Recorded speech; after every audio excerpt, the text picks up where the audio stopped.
It is now 6 o'clock. I'll call the meeting to order. Pursuant to Governor Baker's March 12th, 2020 order suspending certain provisions of the open meeting law, GL Chapter 38, Section 18, and the Governor's June 16, 2021 revised order extending remote participation by all members in any meeting of a public body, this meeting of the Great Barrington Selectboard will be conducted via remote participation to the greatest extent possible. Specific information and general guidelines for remote participation by members of the public and or parties with a right and a requirement to attend this meeting can be found on the town's website. No in-person attendance of members of the public will be permitted, but every effort will be made to ensure public can adequately access the proceedings in real time via technological means. Pursuant to Mass General Law 7C 30A, Section 20F, after notifying the chair of the public body, any person may make a video audio recording of an open session of a meeting of a public body or may transmit the meeting through any medium. At the beginning of the meeting, the chair shall inform other attendees of any such recordings. This meeting is being recorded by CTSB, by the town, Berkshire Edge, and other members of the public. Any member of the public wishing to speak at the meeting must receive permission of the chair. A listing of agenda items are those reasonably anticipated by the chair, which may be discussed at the meeting. Not all items listed may in fact be discussed, and other items not listed may be brought up for discussion to the extent permitted by law. Our first agenda item is to convene as sewer commissioners. Do I have a motion?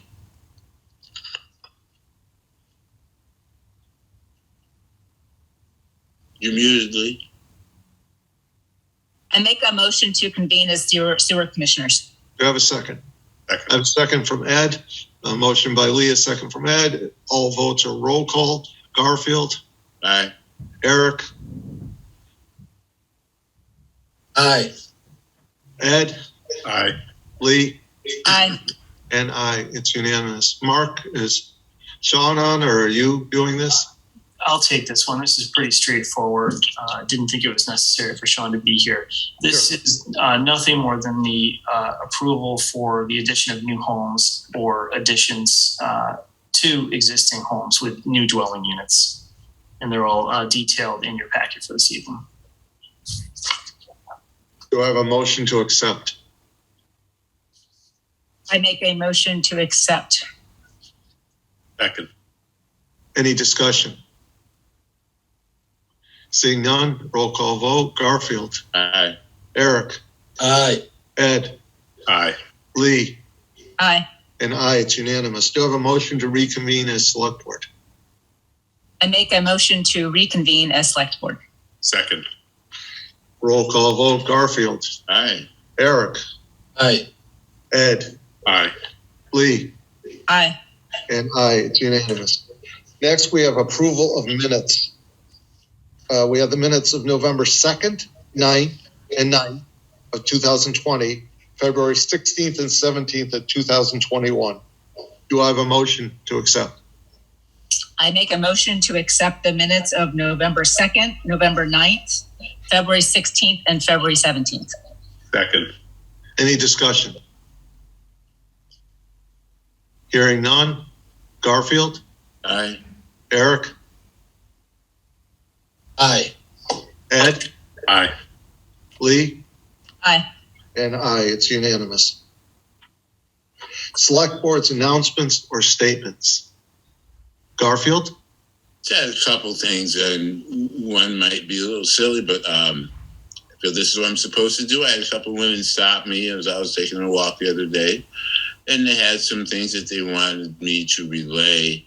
One is that they thought the parking lot behind Fiesta, et cetera, where we were using it as a dining court, they kind of would love to see it as a town square, if you will. And that they had thought that maybe Great Barrington would become a co-op and everyone would work an hour. I did not ask them to elaborate, and they did not elaborate what they were speaking about, but I told them that I would mention it in the meeting, let that known that they were being heard. I also wanted to make a mention that the senior tax deferral is being talked about. It's being talked about in the finance committee. It will come to us as well. I won't give you a long-winded talk on it. It's something I'm very much for, and will do my best to get its day in court and to be listened to. And I hope when the time comes and all the information is gathered and the homework is done, we'll also get some support from the select board, my colleagues. Thank you, Garfield. Eric? None at this time. Thank you. Ed? Lee? Just to make you aware that the Select Board, Planning Board, Housing Subcommittee will be meeting tomorrow night at 5:30. We'll be continuing our discussion on the short-term rental proposal bylaw. And there has been considerable work done on it since our last meeting. And we'll also be talking about the senior tax deferral. So please show up tomorrow at 5:30 p.m. for the Housing Subcommittee meeting. It's actually Wednesday, Liz. Yeah. Oh, sorry, Wednesday. No, Wednesday. Wednesday. 27. Sorry, I'm in a parking lot. So yes, Wednesday. Nothing at this point from me. Town manager's report. Okay, thanks, Steve. Just a few updates this evening. First off is the Housatonic Waterworks. I just wanted to thank everyone that attended our Housatonic neighborhood meeting on the 12th and provided feedback that evening. I had the opportunity to meet with two officials shortly after that meeting from the Department of Public Utilities to discuss rate or what a rate relief petition from the town might look like in that process and timeline. Now that we've pretty much concluded our meetings with the local water companies, our state drinking water regulators, and our legislators, and we have two engineering studies to help inform our next steps, I'd just like to recommend this evening that the board consider scheduling an executive session to begin reviewing options, particularly the four options I presented on the 12th, since they involve potential litigation and or a potential purchase of the water company. I think that needs to happen in executive session and probably sooner than later. So let's try to schedule a time to do this. We're already meeting, if we're pulling Mondays, the first day. What about the 15th of November?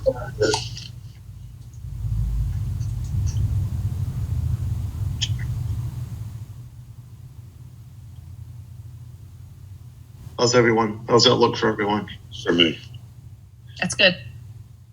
6 o'clock work. 6:30. Parks meets at 5:15. So, Okay. if that's okay with everyone.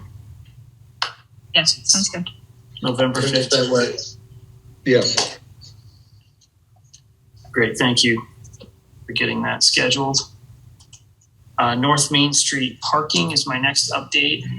So some of you may have noticed over the past week or so, new parking stalls being painted along the northern section of town, the northern section of Main Street in particular, from the Cottage Street Bridge to the Red Bridge. Our public works staff will continue to be marking stalls out as weather allows over the next week or two. And this idea came from Ed Abrams, actually. He mentioned it during a site visit maybe a month or so ago when we were looking at parking downtown. And we believe we can fit roughly 60 stalls along this stretch. And the idea here is that if we create an 8-hour zone, we might be able to encourage downtown merchants and employees to park here and then walk into town. Employees would benefit from not having to move their cars every 2 to 4 hours, which is 2 to 4 times a day, or risking getting a ticket. And merchants would benefit, of course, from opening up roughly 60 spots downtown. And the town benefits by not having to lease land to serve the same purpose. So I'll plan to work with the chamber. I'll reach out to Betsy to promote the idea. And once we complete the work in that area, which is just signage and painting, we'll issue a press release and update our parking map accordingly.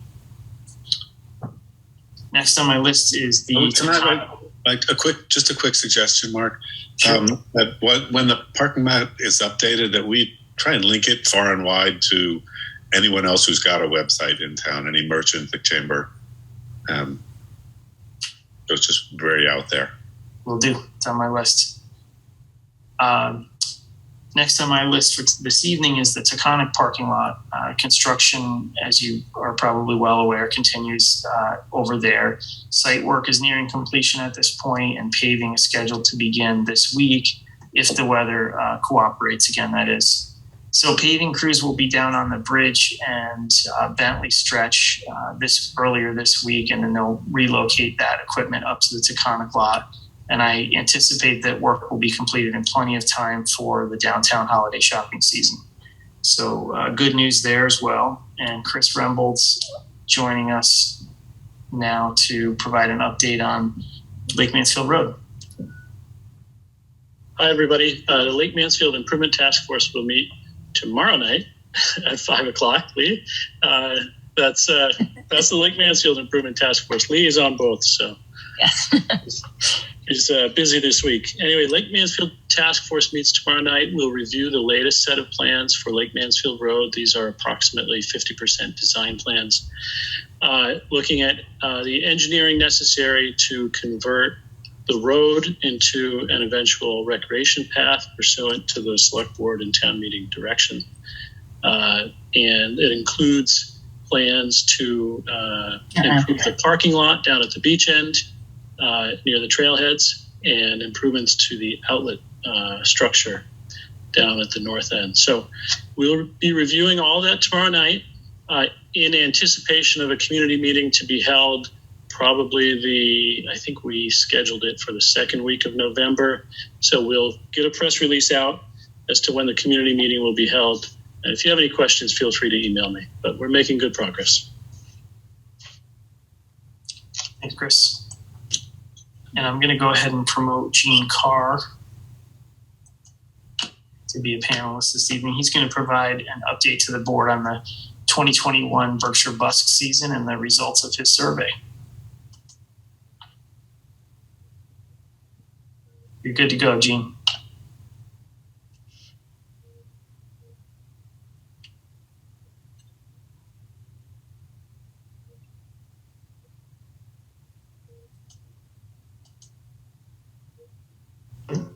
Hello, do you see my screen? We do not. You don't now see it? No? We see, no. Unfortunate. Okay. Let's try one more time. Let's see There you here. go. Now we see it. All right, and tell me whether it looks better than the last time. There. How's that look? Perfect. All right. Hi, everybody. I'm going to be quick. My goal is to remind you of some of the objectives of what we did this summer and give you some data. I'll just start by first thanking Mark for really an incredible amount of very timely help this summer. There were lots of things that, since we did this in the first year, that came up at the last minute. And so I wanted to thank Mark as we get started. So I'll start by saying that many of you saw this. These were the goals that we came up with at the beginning. We wanted to create a new kind of community engagement. We wanted to create some jobs during the summer. We wanted to create a way for businesses to support the town in a new way. And more importantly, we wanted to draw people downtown so that they would go to the restaurants and go to the stores and help these stores and restaurants come out of the pandemic. We also wanted to put Great Barrington on the map in a bigger, more broad way as a great place to live, to visit, to do business. And obviously, we wanted to showcase local talent. So that's where we started. I would say that we started first by soliciting support from the town. We got broad community support. There were 20 business donors. The ones at the top of the screen really were the lion's share of the funding. Without these sponsors and the ones below, this just wouldn't have been possible. We also had 17 individual and some in-kind supporters. So first goal was to get community support. That definitely happened. We also found out that there was lots of interest in people performing. We had over 162 applications from performers of all types. By the end of the summer, we had 116 different busker groups comprising something around 249 individual performers over the 10-weekend period. And some of you remember it rained at the beginning of the year. So we had a total of 20 potential performing nights Fridays and Saturday nights over 10 weekends. We ended up only losing 3 nights. So we ended up having Berkshire Busk on 17 different nights, even though it seemed like a very rainy summer. Most of the performers were from Massachusetts. Some were from New York State, and we even drew some people who made it their business to be have their summer vacation in the Berkshires so that they could perform at Berkshire Busk. We got a lot of press from the beginning of the spring all the way through, in fact, through till today. Some of you, if you haven't seen it yet, the Berkshire Eagle published a terrific article today. We were in the Globe. The WAMC did a feature story. We were also got some press on the Springfield television station. So we got what we think a rough estimate of about 2.5 million viewers were able to potentially see information about Berkshire Busk over the summer. So the PR story was pretty good and pretty broad. We also did a very big social media project and program. I had a dedicated social media manager. And over the summer on Instagram, we get all this data from the site themselves, showed us 182,000 impressions. We had, by the end of the summer, almost 1,000 followers, which is harder than I thought to get followers on Instagram. And we had about 150,000 different accounts on Facebook. We spent money on Facebook and Instagram and generated almost another 500,000 impressions by paying for them. So we had a really broad social media reach for this event. We also obviously had a website that got 12,000 visits. The thing that amazed me was that we had people from over 52 countries, over 1,000 different cities, and we had an email newsletter that had about 300 or so subscribers. The visits to the website and the social media was aided by the fact that all the groups emailed and posted on their own social media accounts. So all those 116 groups told all of their friends and their family. And in addition to that, we did a live stream where we broadcast for an hour every night that we could what was going on. And so Carly Scalfaro, who you see here on the right, walked around and actually sort of sampled the programs, and then we posted those. They were available on Instagram for a week, and then we put it on our YouTube channel, and we put it on our website, and we did snippets of them called Reels. Those video clips got 40,000 views. So we got a lot more than just who came to town. Also, the James Taylor team got involved, and they created the James Taylor Busker Challenge. So if any of the performers sang a James Taylor song and then send it into James Taylor, they reposted it on their website and in their email. One of our performers got something like 16,000 views of their performance in Great Barrington as a result of James Taylor promoting it. So that was a real boost. We also did some research. We worked with Ann O'Dwyer over at Simon's Rock. Many of you know her, and she worked with a couple of students. We collected 229 surveys. Most of them were clipboard surveys where we just stopped people in the street and asked them to fill out with a pencil. We did some of them online. And so here's what we learned. Well, we started by saying how many people did come. Now, it was very, very hard to get a real accurate number. Best we could do is estimate that we had about 200 people every night of the 15 nights for the festival. And then the final weekend, don't know exactly why, maybe it was the cumulative publicity, but the last night had just double the amount of people. So we think over the full festival, we had about 4,000 people. Importantly, we asked people on the survey, what was the reason they were in Great Barrington? And 50% of the people that filled out the survey said they came to Great Barrington specifically because they wanted to take in Berkshire Busk. It wasn't that they were shopping anyway or they were coming to pick up food. They specifically came. So we drew 4,000. We know that at least 2,000 of those said specifically they wanted to come for Berkshire Busk. We found out that 70% of them were not from the town of Great Barrington. They were from other areas in the Berkshires or Connecticut or New York State.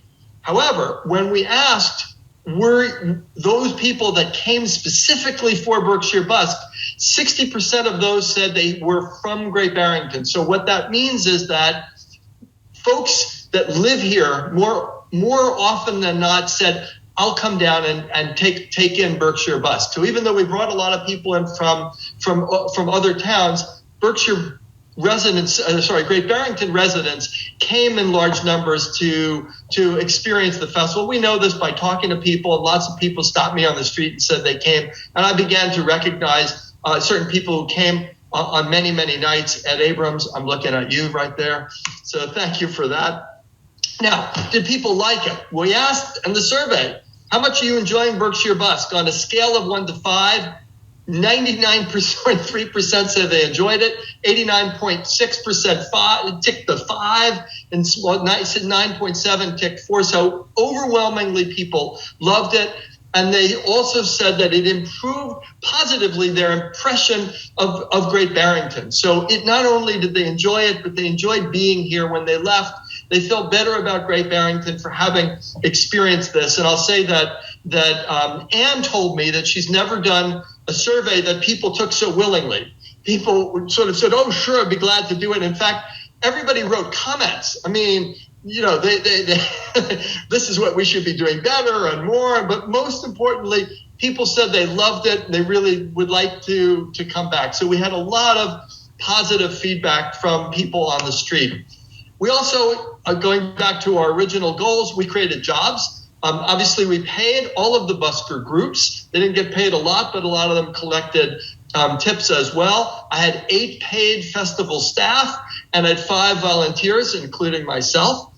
So that was the job side of this.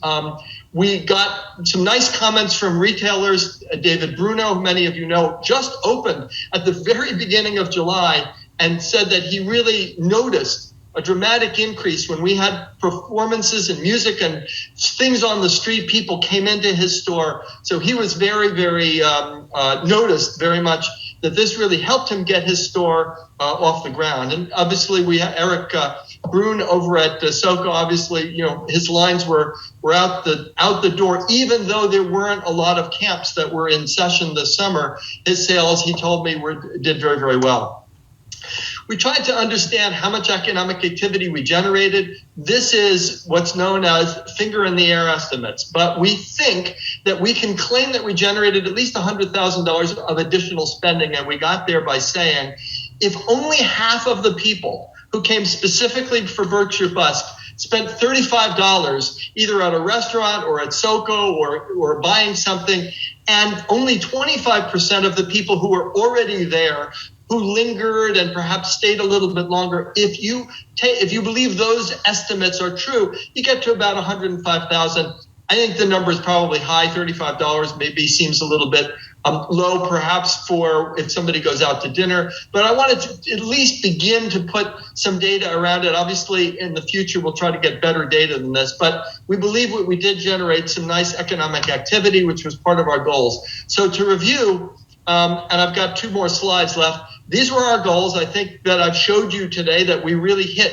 a lot of these goals, some more than others, but we really managed to achieve a lot of the goals. And if you weren't able to be there, I'll just share with you that we used every street corner and every nook and cranny in Great Barrington to try to put performers on the street. We also, I forgot to mention, we did a special Kids Day over by Giggle Park. We had 2 different clown acts. We had a drum circle. We had an antique car. We know that we had 100 children because Robin very generously put together a candy basket that we gave out to every kid, and she gave us 100 of them, and we gave away all 100. So we know there were 100 kids, and obviously kids came with their parents. So that worked out very, very well. And so you see that we had a variety of different kinds of performers, and it really was a wonderful event. I'll finish by showing you this final slide. This was a shot on Railroad Street after dark on the last night of the event. Really epitomized what we were hoping for, creating community excitement and joy downtown in the summer. So thanks for your support to the Select Board and the town of Great Barrington for supporting me and putting the wind at my back, for letting this happen. And I appreciate your time today. Thank you very much. Thank you for everything you did for the town this summer. You're very welcome.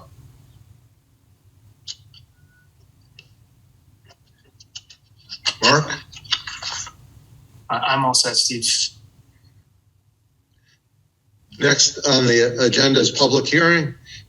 Need a motion to open a special permit application from Benjamin Wolfer, P.O. Box 1347, Canaan, Connecticut, for work in a floodplain and water quality protection overlay district at 121 Bridge Street, Great Barrington, in accordance with section 9.1, 9.2, and 10.4 of the Great Barrington zoning bylaw.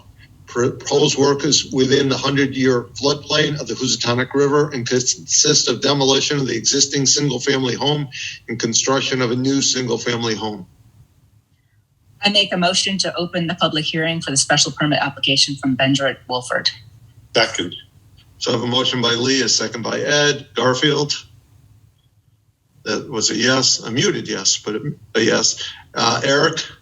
Aye. Ed? Aye. Lee? Aye. And I. Chris? Good evening, Select Board. The applicant's agent, civil engineer Brent White, is here tonight, and he'll present the project to the board. Just unmute yourself, Mr. White, and you're all set. Thank you very much, and good evening, everybody. Thank you for your time. Again, my name is Brent White from White Engineering in Pittsfield on behalf of the applicant. This is a project that the board reviewed approximately 3 years ago for demolition and reconstruction of the single-family home on this property.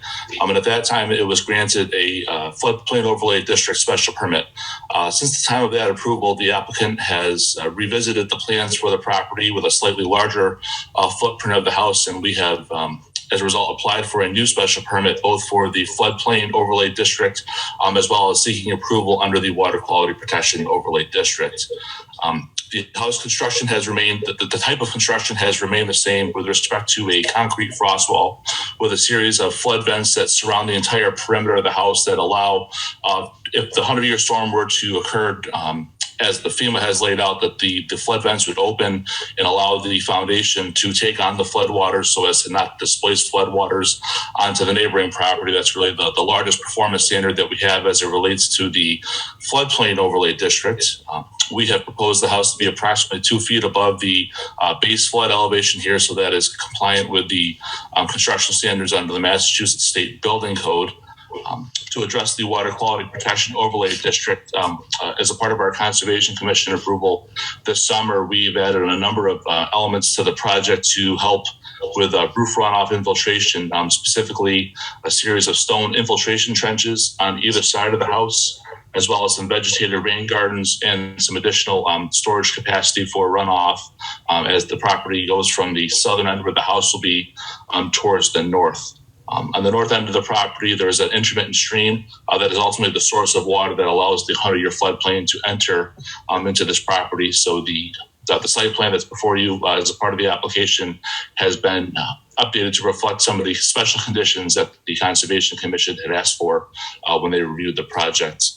It's my understanding that you've received positive endorsements from the Board of Health, as well as a positive recommendation from the Planning Board.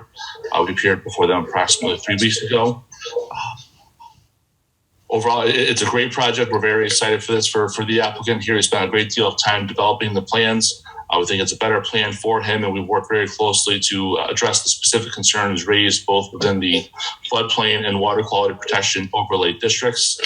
Have had an opportunity to review the suggested findings for the board and would certainly agree with those. And I'm certainly happy to answer any questions that you may have. Thank you for your time. Thank you. Questions for the applicant? I have one. When you were in front of the planning board, it sounded like though the floor would be above the flood level, the joists of the floor wouldn't, and they had suggested, again, just a suggestion because it isn't required, that you might want to raise it a foot. Did that make sense, and have you done that? It certainly made sense. We don't object to the suggestion here. Admittedly, the applicant, in this case here, understanding the requirements of the floodplain, they've not completed their construction documents at this point. So if that were certainly a condition of the special permit, we would honor that. Obviously, we want to observe best practices, and certainly what we propose meets the minimum requirements under the building code. No questions about that here. My preference would be to not see that as a special condition, but we're certainly mindful of that, of the concern raised by the planning board, and don't disagree with that. And we believe actually with the finished floor being approximately 2 feet above the base flood that in all likelihood, while the final rafters and floor system has not been designed, it is likely that even the bottom of those, if we did a typical floor framing system, would still likely be above the base flood elevation. So I think the intent of what the planning board is actually going to be reflected in what the final construction documents will represent. They just simply haven't been drawn yet. Thank you. Anyone Thank else? Chris, do you have anything to add? Oh, Steve, happy to answer any questions you might have. Thank you. Anyone in the audience have any comments? Seeing none, do I have a motion on the findings? I move to approve the findings of fact for special permit 924-21 as written and referenced as Exhibit A. Second. Discussion? Yeah, there were a couple of very minor typos. Can I just let somebody know tomorrow? Or do you want them now? Okay. No, they're minor typos that can go tomorrow. Anyone else? Roll call vote. Garfield? Aye. Eric? Aye. Ed? Aye. Lee? Aye. And I. Steve, Actually, probably you before forgot to you. remind me we didn't close the public hearing. Yep. I make a motion to close the public hearing. Second. Roll call. Garfield? Aye. Eric? Aye. Ed? Aye. Lee? Aye. And I. If I do enough of these, I'll get it right. Thank you all for your time. Yeah, we got one more vote to go, Brian. Oh, okay. And then you can take us. Do you have a motion on the special permit?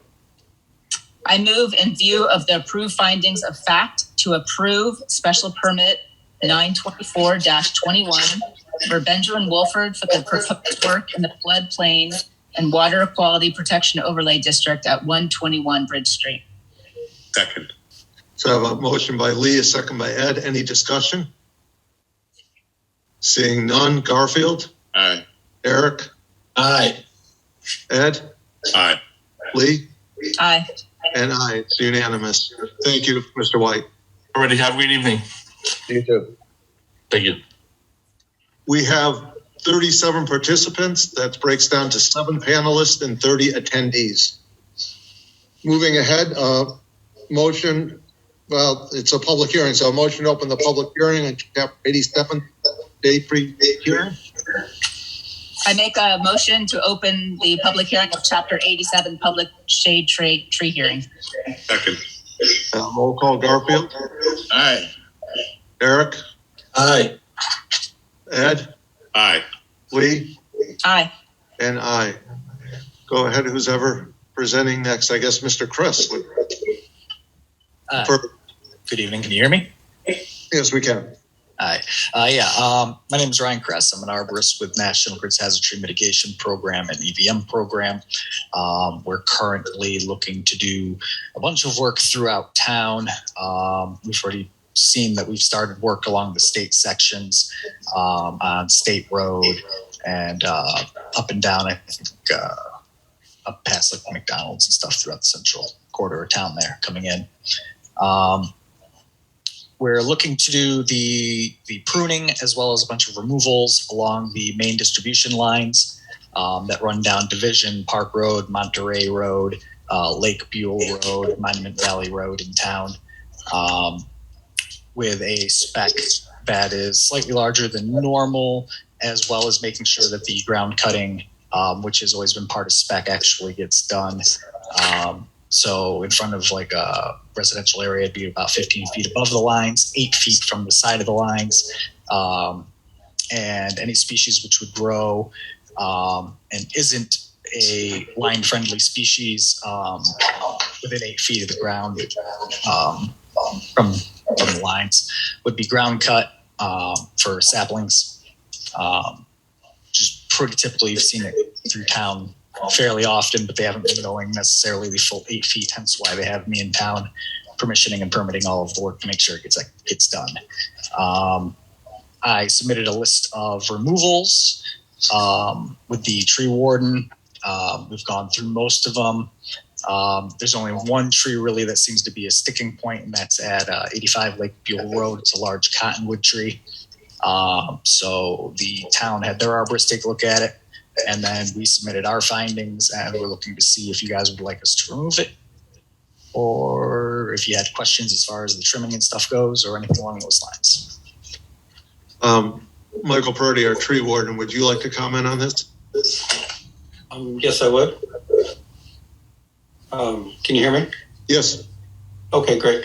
Yes, the tree in question, 85 Lake Buell Road. It's a tree that I had Eric help look at, and I take his recommendation seriously. I've been doing this for the town for 13 years, and without his knowledge and help, I wouldn't be able to make the decisions that I make a lot of the times. This particular tree, he didn't see any particular issue other than its proximity to the line. And my feeling is that National Grid could prune the tree more regularly instead of removing a 100-year-old tree along the roadside. So that's why I request that this tree be taken off the list, along with another tree at the intersection of Butternut Lane and Lake Buell Road. And that's it. So I did look at all the other trees. I was okay with that. And that's what I determined. Thank you. Questions? I do have a question, I guess. I'm just curious. Do the people that reside there have a issue with that tree themselves? Nope, those residents actually would like the tree removed. They wanted the tree removed the last time we asked to remove it before it brought the power lines down across the vehicles. Thank you. Lee? So I thank you. Thanks to Eric for singling this out and assessing the tree. I tend to always favor the tree, so I'm on the side of the 100-year-old tree in terms of saving it. But I am curious about the second tree at Butternut and Lake Buell Road. Can someone describe that? Because I don't see that listed as another tree that they want to see. In the pictures, it's the hickory that sits between the two sets of power lines. If you heard the description of the way we're trimming the trees to get them up away from the lines, because of the fact that it sits so snugly between two sets of lines right there, it's going to get hit pretty heavy by the trimming. Generally speaking, any tree that gets hit particularly heavy by the trimming, I would generally much rather remove, but it's tall enough where it should survive the trimming. Steve, may I speak? Yes, of course. Yes, okay. So, my concern is in the packet I sent you, there were other pruning jobs, National Grid, and I believe it was Eversource had done on state property along Route 23. My great concern is to have that approach done to Lake Buell Road and to Park Street as they did out there. And when I guess it's Ryan mentions how he will removing all these trees within 15 feet of the lines. That's kind of like, in my opinion, like a clear cutting. And National Grid doesn't want to put the effort into pruning, they want to remove. And I'm sort of opposed to that. And I've been watching their practices throughout the county, and the state pretty much turns a blind eye to how they operate because the state doesn't want to do too much. But when it comes to the town properties, my job is to, look after the trees and how they look. And then, so that's why I'm kind of sticking to my guns on this one. Anyone else? So Mike, I thank you for flagging this, and I thank Eric Hopp for flagging the tree as well. I think that's very important, and you make a good point. Did you guys actually get a chance to take a look at National Grid's assessment of the tree that was added in? That unfortunately it didn't get noticed. That was originally sent on the 8th of October, but got added today because it didn't get originally put in. Yes. If you will notice, that tree has already crashed the lines 3-4 times already. You can see all of the damage to the three-phase on the roadside, as well as pictures of the damage from one that came down. A limb came down, bringing the lines down to the house on top of the vehicles of that particular house. The tree's just...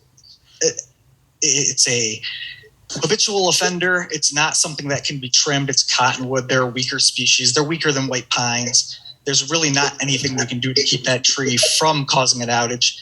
If you take a look at our assessment, you'll see that there's a fungal infection in the tree that's been rotting the tree out for years and years. Arborists have been noting it for years and years.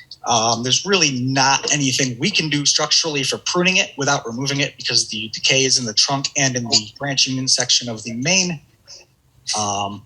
leads of the tree. And there's just really nothing we can do to keep that tree from taking the lines and poles down. Thank you. Amy Pulver, go ahead. Just state your name and address.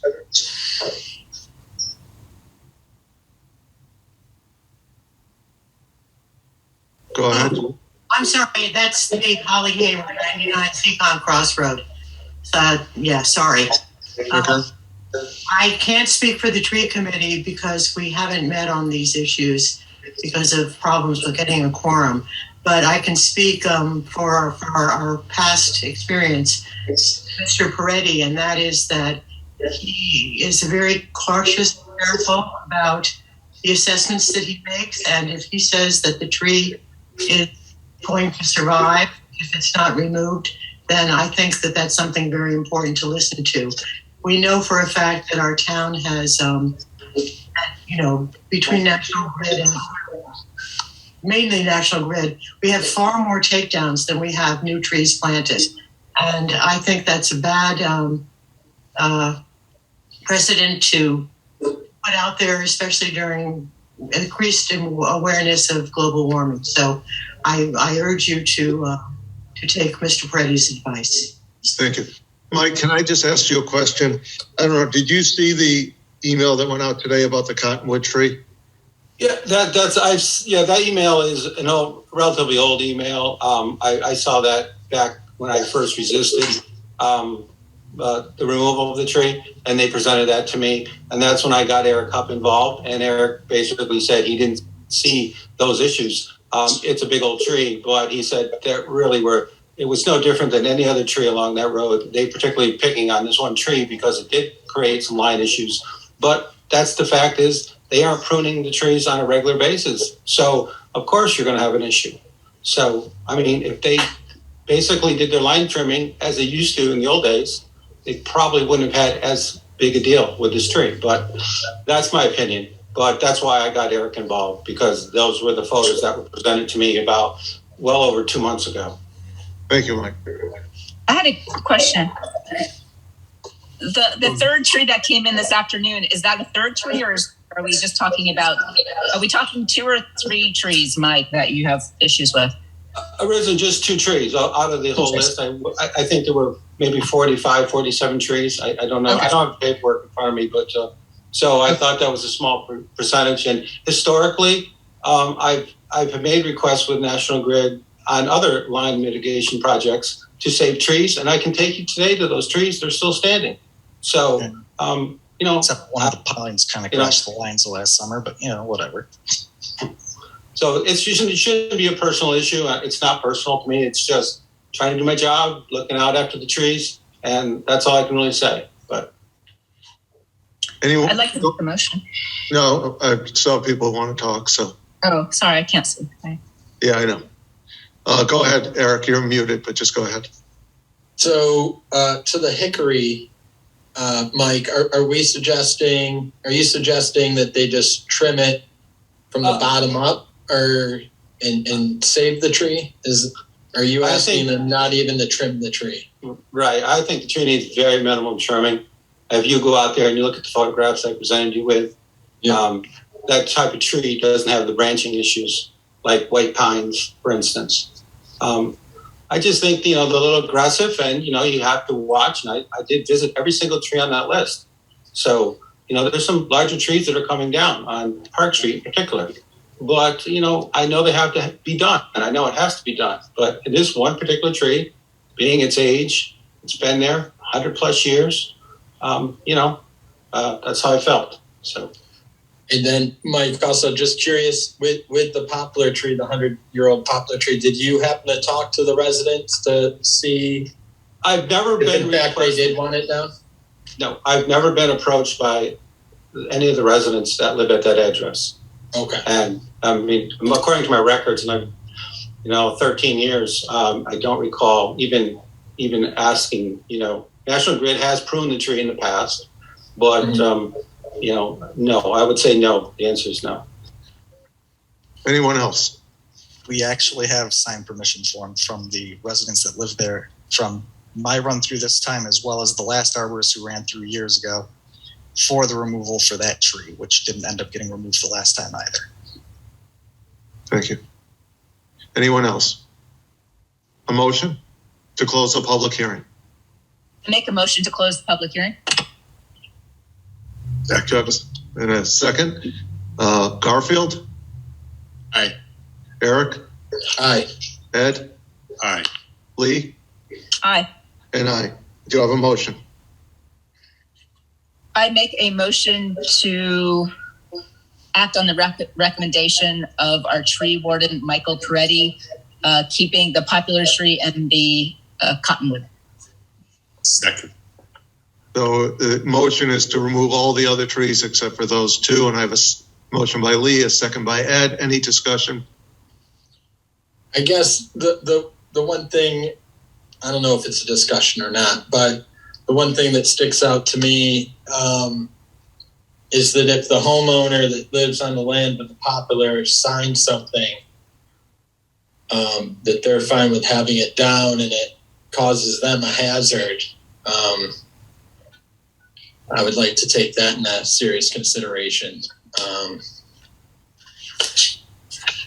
I get the hickory. I do love saving old trees, but just the fact that the homeowner brought it up and signed the paperwork to have that tree down kind of makes me lean on taking that particular tree down as well. May I speak? Yes. So that is not a private tree. It's owned by the town. So the homeowner doesn't own the tree. It belongs to the town of Great Barrington. So I'm not sure why they would have signed paperwork. It's not a private tree. That's all. We get To permission clarify forms from all abutting homeowners. And the tree on 85 Lake Buell Road, did you say that the folks residing there have an issue with that tree? They wanted it down? Is it Correct. their tree So when I did have it down? What's that, Garfield? I was wondering if it's their tree. No, it's our tree, but what Ryan is saying is that they, according to at least National Grid, that they feel. Yeah. Other discussion? I'd just like to say one other thing. I guess I love trees. I'd love to save a 100-year-old tree. But if it's going to be something that could possibly fall and destroy someone's home, and if there is a rot from the inside, if that's actually really happening, then that could be an issue that could cause serious harm to even the folks living there if that tree falls while it's someone's home. So I may lean in favor of that. Can I say something? Of course. So Garfield, we have my take on this is that we have a tree warden that has this expertise, and this is his recommendation backed up by Eric Haupt, which is a respected tree arborist in the area. So I'm really going by their recommendation, and Mike Peretti's work with the town has always been very respectable and highly regarded. So that's how I'm basing my recommendation to keep the 2 trees that he has recommended. Any other discussion? It's a roll call vote. Garfield. We're voting roll call on whether or not we're taking this particular tree down? Or No, the motion was to remove all trees except for those 2. So I'll say no. Thank you. Eric? I'm going to say no as well. Ed? Aye. Lee? Aye. And I. So it passes by 3-2. Thank you. So we move on to previous business, which is the Housatonic Improvement Committee. So let's promote some people here.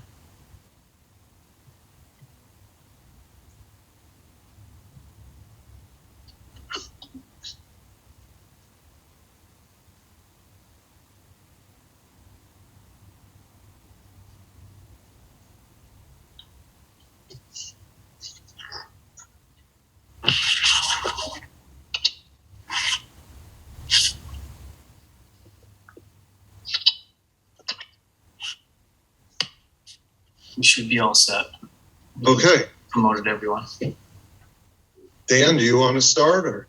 Yeah, I'll just start, and then I'm going to switch over to Angela in just a minute. And we've kind of broken this up into about 4 sections, with a different member of the committee taking a different kind of part in this recommendation. Thank you to the select board for giving the Housatonic Improvement Committee an opportunity to speak and present our recommendation for the Housatonic School. I think during this presentation, you'll see that we've gone through a very thorough process to come up with this recommendation. And at this point, it is not the end stage of this. As you well know, that we do have a design charrette, which is going to be basically the second part of this presentation that will be taking place this weekend. So I'm going to pass it over to Angela Amato. Okay, thank you. So I want to give you a little bit of history. As you all know, the Housatonic Improvement Committee was formed in June of 2020, and we've been almost entirely focused on the Housatonic School and its future use.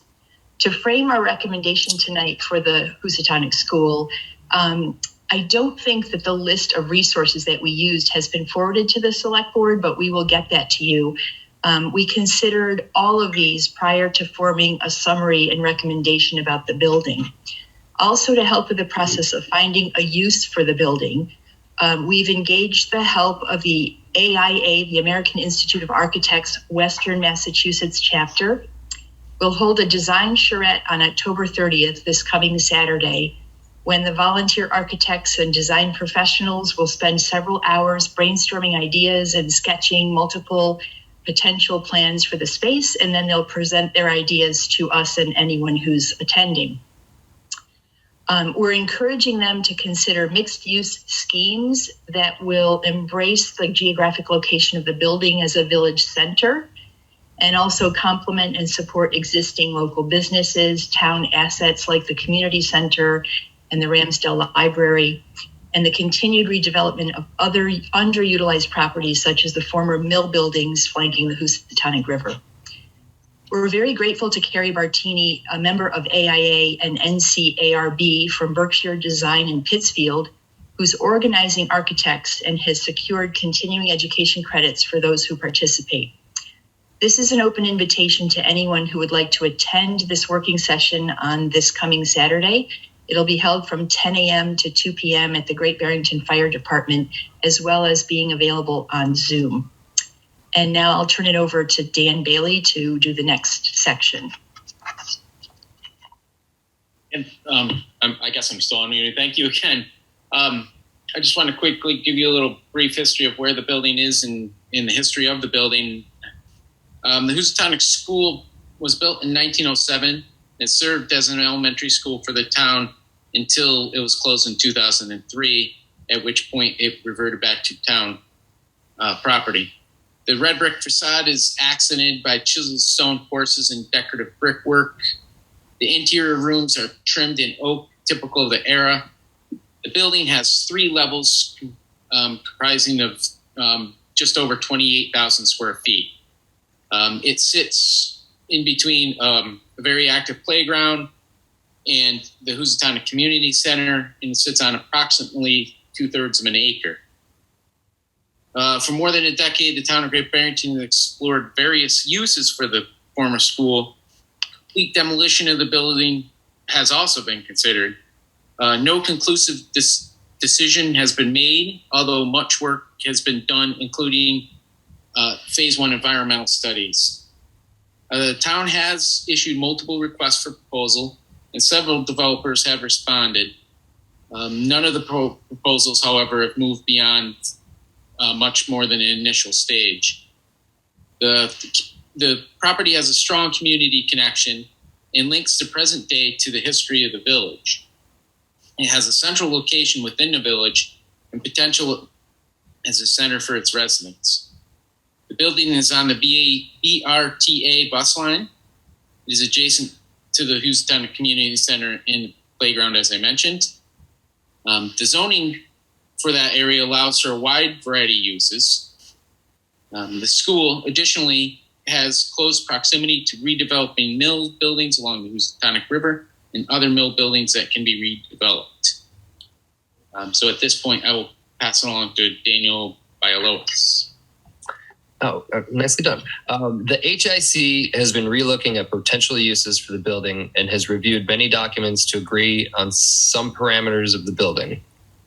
We have spoken to neighbors, reviewed the town's master plan, reviewed the comprehensive economic development strategy for the county and its annual update produced by the Berkshire Regional Planning Commission, the Berkshire Blueprint 2.0 from One Berkshire, the visioning report for Housatonic 2004, and various other documents, proposals, and studies. Those documents are on the list provided, and now I'll pass it on to Eric.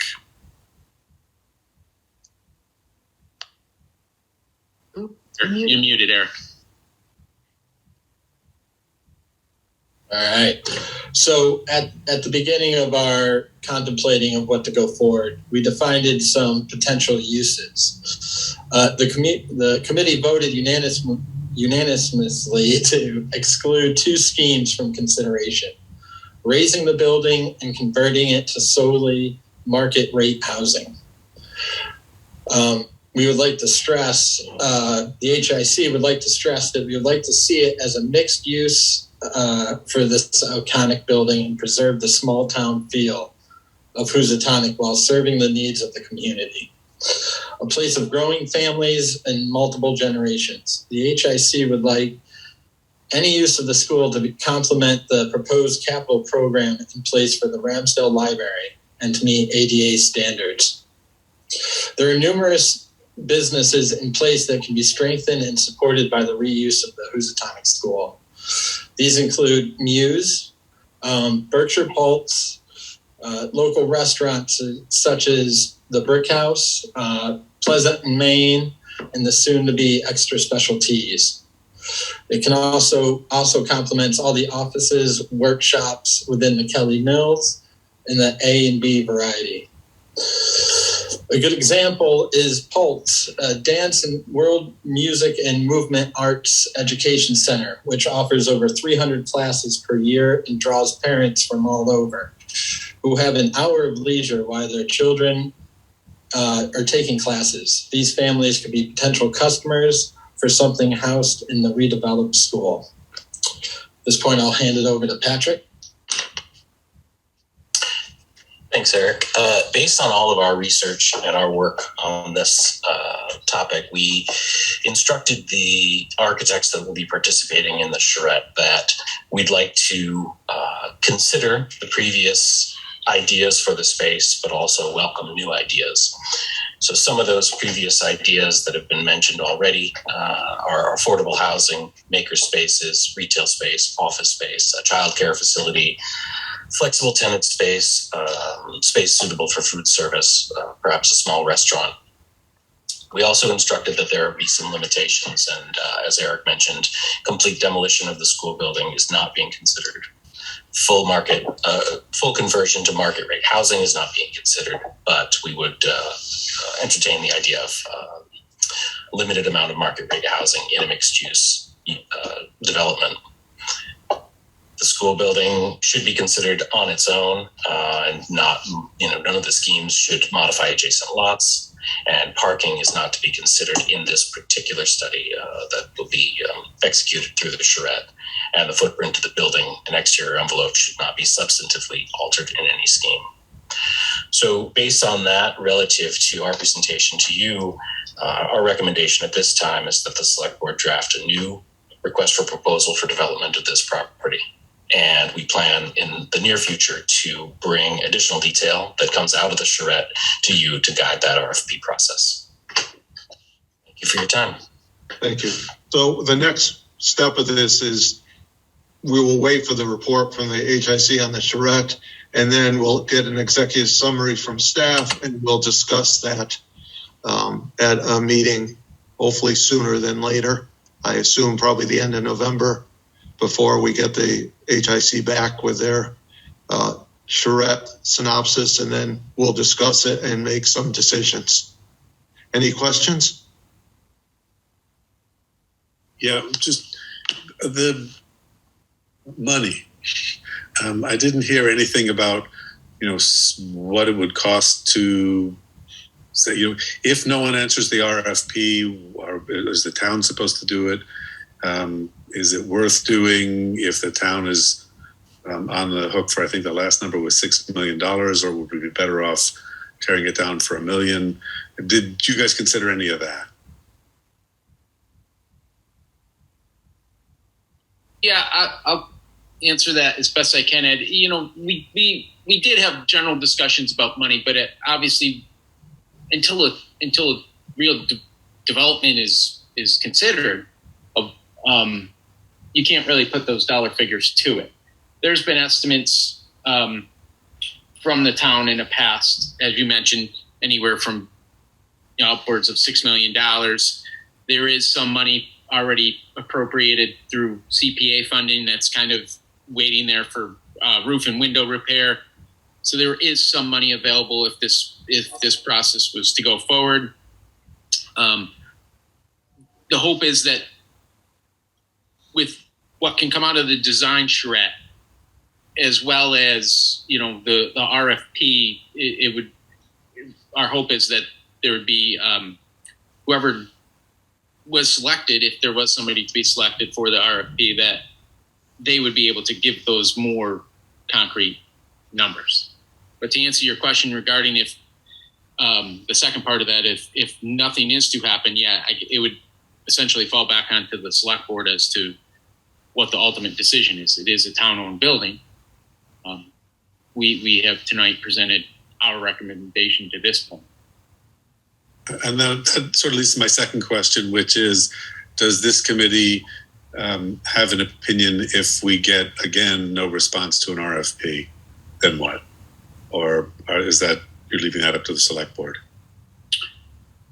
Well, we haven't had any further discussions about that, only because, to be honest with you, we're trying to stay as optimistic as possible with this, and knowing that this process is going to take a little bit of time too.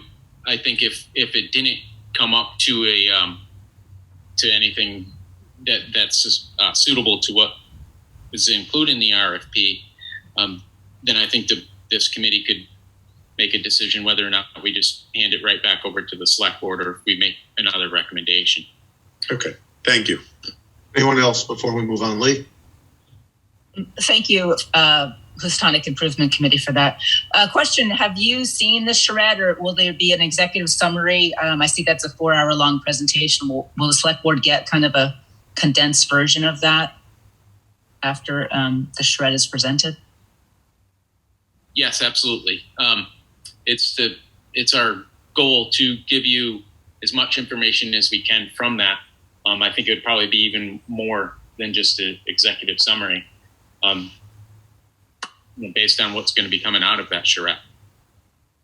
And follow-up question, is the idea to attach the charrette to the RFP to give prospective developers guidance into some of the possibilities, or how does this charrette fit into the RFP? Yes, that's basically it. Some things we kind of discussed is that, with all the past proposals, we felt some of the things that have been lacking is that actual the conceptual vision of what the building could be. So our hope is that that this design charrette could fill that void and make the RFP even that much stronger. Okay, thank you. Anyone else? Thank you to the Housatonic Improvement Committee. We look forward to you coming back with a charrette result. Thank Steve, you very much. Yes. There was a letter we all got. Were you going to read? That's going to go under public comment. Okay. Next is new business, the select board liaison list. Mark, do you want to say anything about this? Sure. Thanks, Steve. In your packet for this evening is what we staff believe to be the current board assignments. The names listed in parentheses are cases in which a non-select board member currently holds this position. And then those listed in the authority column on the far right are cases in which the select board member is serving as the official select board representative to that board or committee, meaning that the committee has a seat that must be filled by a sitting select board member. So we just wanted to bring this forward tonight to check in on this list and see if you'd like to reassign anything or just approve it as submitted. Anyone? Eric? Yeah, I guess just on a few things here. Just questioning, like, I guess I was thinking on the Housatonic water scenario. I guess just moving forward, I guess I would like to be considered for matters that focus on precinct B. Just in sense, since I live in the area, have just that's where my big interests are, and that's why precinct B put me here. I'm not asking for us to change horses mid-race or anything. I'm just saying, in moving ahead, I don't know how all these came into place, but I definitely would like to be considered in the future in regards to that. So. Yeah, and I appreciate that. And I don't see us meeting except as a board from about Housatonic Waterworks now. So it may be a moot point. That's what the executive session is doing, is putting us together as a board. But I do appreciate your concerns. Thank you. Moving ahead, unless anybody has any other comments.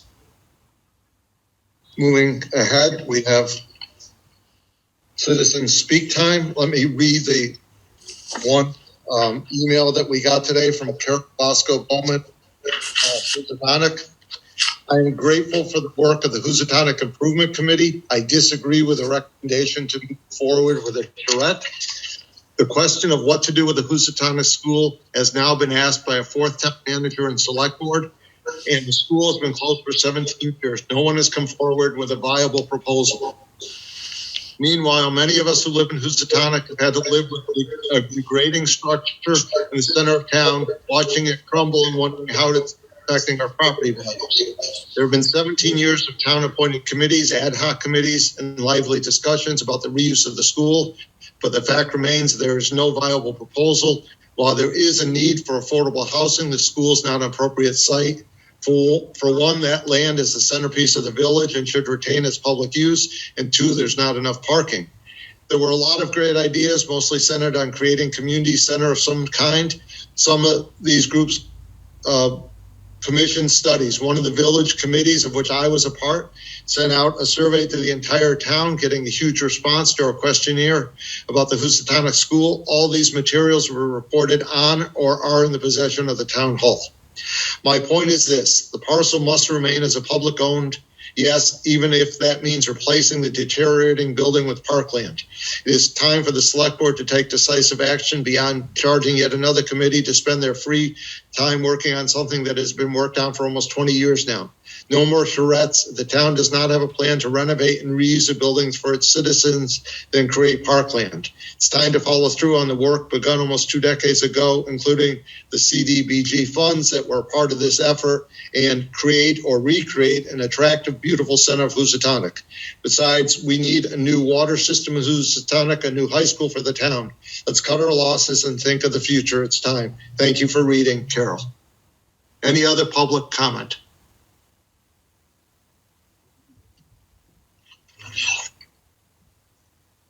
Seeing no more. Oh, I do. Charlie Williamson, let me erase.